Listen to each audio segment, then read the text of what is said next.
Exercise 10-4 asks us to use the information from exercise 10-3. So let's first go back and look at exercise 10-3. Here we have a company that uses a flexible budget for manufacturing overhead based on direct labor hours. Variable manufacturing overhead costs per direct labor hour are as follows. Indirect labor is $1 per hour, indirect materials is 70 cents per hour, and utilities is 40 cents per hour. Fixed overhead costs per month are as follows. Supervision 4,000, depreciation 1,200, property tax 800. The company believes it will normally operate in a range of 7,000 to 10,000 direct labor hours. Okay, with that information, let's move down over here. We're given the actual numbers for the month of July, the variable costs and the fixed costs. And they've asked us to prepare a flexible budget assuming that the company worked 9,000 hours. In part B, they ask us to repeat the exercise assuming we worked 8,500 hours using these same numbers. So let's start out with the flexible budget, the budgeted numbers, and then we'll look at the actual numbers. So for the variable overhead, let's start over here. Okay. This is for 9,000 hours. Okay.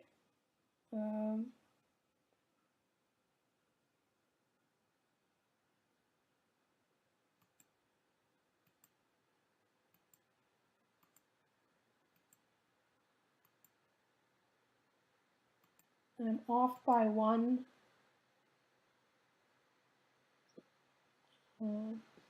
Just one spot over here, so I'm going to move things over so they align properly.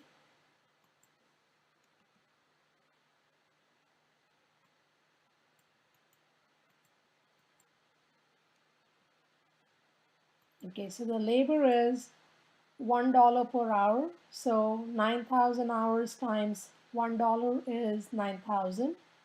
Indirect materials is 70 cents, so 70 cents times 9,000 gives me 6,300.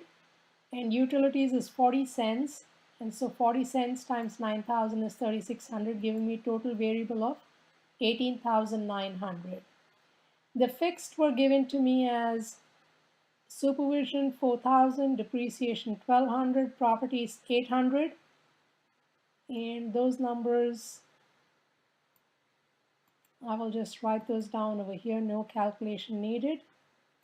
So those three numbers add up to $6,000, giving me the budgeted total overheads to be 24,800. That's 18,900 plus 6,000 gives me 24,900. Now, in 14-4, the information supplied to me is the actuals. So the actual labor was 8,800.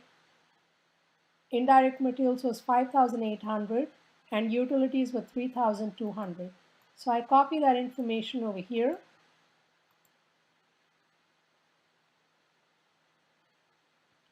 And then the fixed costs they've told me were exactly the same as expected.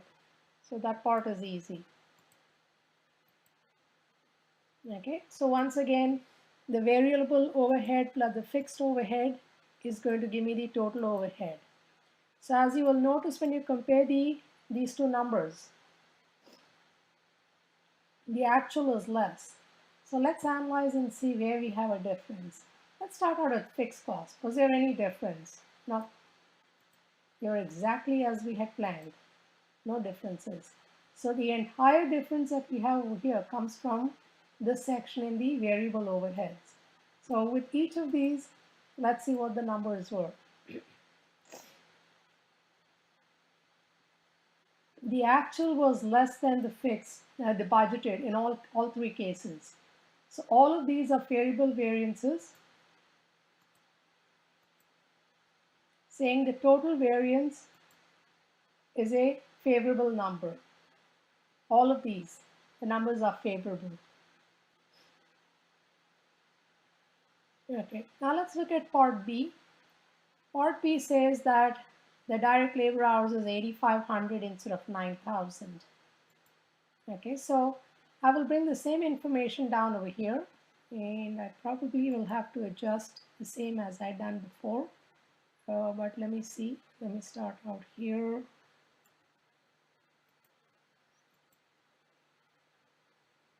And yes, I do need to adjust over here. So bear with me a sec.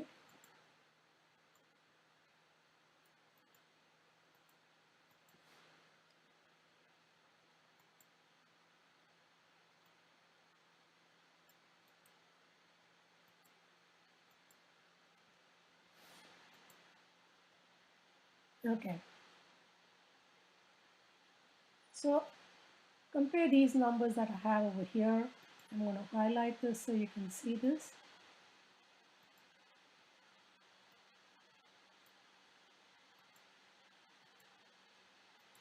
Okay, the variable budgeted numbers are all different. And why are they different?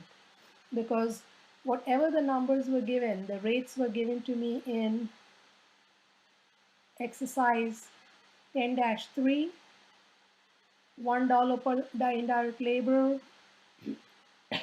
Per direct labor, we have 1.7.4. I'll multiply each of those by 8,500. Here I had multiplied by 9,000. I multiply by 8,500 over here to come up with these numbers. There's no change in the fixed cost, that stays the same as before. Okay, now we have the actual numbers, the same information that was presented previously. We are copying that same thing down. And when we do, you will see that my numbers look a little different now. Again, there was no change in the fixed overheads. So there's no variance over there. It's all in the variable overheads. So let's see if these are favorable or unfavorable over here. Two of them are still favorable.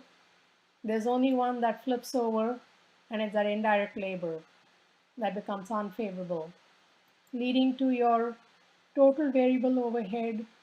It's still favorable, but much smaller than you had before over here. So when you do an analysis along these lines, this kind of gives you a better idea as to what happened in terms of what you had planned for, where you had the variance, and you can dig down deeper and see what happened in this case. Was this something that we expected, or was it something that it just happened? Of the fixed cost, uh, depreciation, it's really a cost that was already incurred. It's just writing off a cost. So that's not, that should not influence any decision you make now. Property tax is something that's out of your control. It's the government that's setting the tax based on assessment of property value. You can't do anything about it. So the only fixed overhead that you can worry about is supervision, and that's basically the supervisor's salary. And how best you're going to control that, it's a question for management to ponder about. It's these variable costs that really are the ones that you should try and control as tightly as you possibly can.